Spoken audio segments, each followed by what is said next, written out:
Ce jeudi 17 novembre, l'EMS Les Mouilles a inauguré le nouvel aménagement de sa terrasse ainsi que sa sculpture installée en juin dernier. On a le plaisir d'inaugurer la sculpture de Vincent Dubois qui se trouve sur la terrasse de l'établissement et également la véranda et le kiosque qui se trouve sur cette terrasse.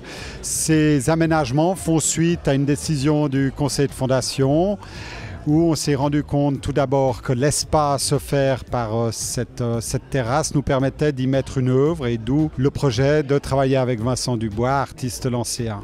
Concernant l'aménagement, on a une magnifique terrasse, laquelle malheureusement n'avait pas d'abri et ne permettait pas aux résidents d'en profiter pleinement.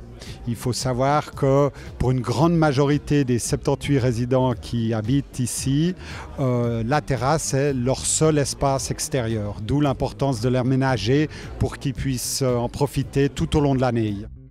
La sculpture, chargée de symbolisme, a été commandée par la Fondation communale pour le logement des personnes âgées, propriétaire de l'EMS. Elle a été réalisée par l'artiste lancéen Vincent Dubois. Je me suis lancé deux petits défis. Un, c'était de m'accorder avec le bâtiment qui est d'une ligne assez contemporaine, grise claire. Et puis l'autre, d'être quand même adapté au concept du lieu, à savoir de s'occuper des gens, des personnes âgées. Alors, pour ce qui est du lieu, j'ai voulu faire un contraste. Alors, j'ai plutôt pris un bloc de forme naturelle, un bloc erratique, un gros bloc de moraine du Rhône, que j'ai coupé en deux. Sur les deux faces concaves, j'ai taillé des ondes. Et ces ondes-là, elles rappellent le deuxième volet de l'intérêt de ce travail, c'est-à-dire que j'ai voulu travailler un peu sur la mémoire en hommage, un peu en respect de la mémoire des anciens. Donc je me suis dit que la mémoire c'est quelque chose qui passe, la vie aussi, et que de temps en temps c'est intéressant que les choses restent et se gravent, et puis les souvenirs s'effacent, peut-être moins vite que les gens.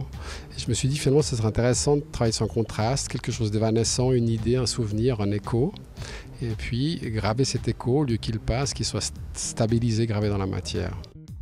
L'œuvre a été réalisée à partir d'un bloc de pierre de 2 mètres de haut.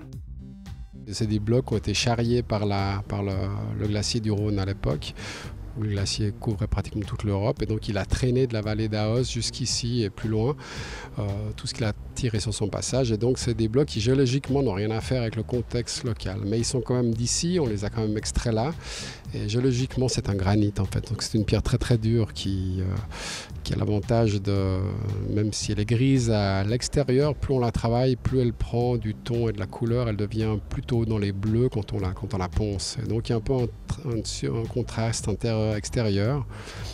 Et puis il y a encore cette idée de faire aussi un passage, c'est-à-dire que c'est une porte un petit peu qui donne sur le couchant, et donc ça anime aussi un peu la terrasse dans le sens que les gens peuvent s'y promener. En passant entre les blocs, on se rend compte que le son est captif et ça change un petit peu aussi le rapport à l'audition. Et puis ça permet de créer une sorte de promenade, de parcours qui rythme un petit peu la terrasse. Les différents aménagements apportés permettent désormais aux résidents de profiter pleinement de ce nouvel espace valorisé. Quant à l'œuvre sculpturale, elle fait désormais partie intégrante de la terrasse pour le plus grand bonheur des résidents.